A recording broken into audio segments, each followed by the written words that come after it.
All right, so remember this slide of the 5 common primitive types, the basic building blocks in JavaScript. Of those 5, we have covered numbers, we've covered booleans, and strings.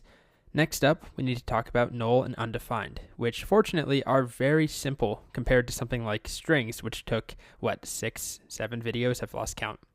So that's what we're going to do right now. Surprise, surprise. Null and undefined, here we go. So both of these are primitive values, and they can be a little bit confusing at the beginning.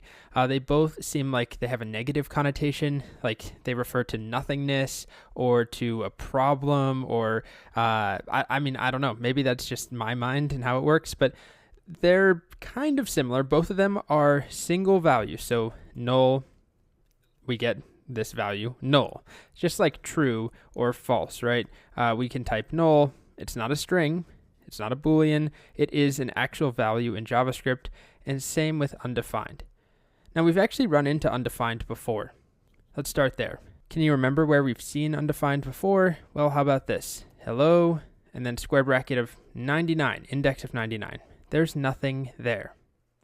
Or if we make a variable, let x, not a great variable name, but I don't give it a value. So I have created the variable, but it's initially set to undefined. It does not have a defined value. So you can kind of think of undefined as JavaScript's way of saying, I don't know.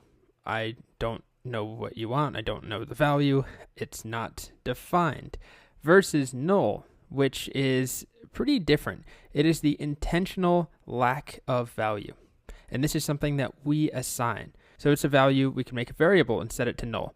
For example, if we have a variable called logged in user, and initially there is no logged in user, we could set it to false or to 0 or to, I don't know, an empty string, or we could set it to null, which clearly indicates explicitly there is nothing here.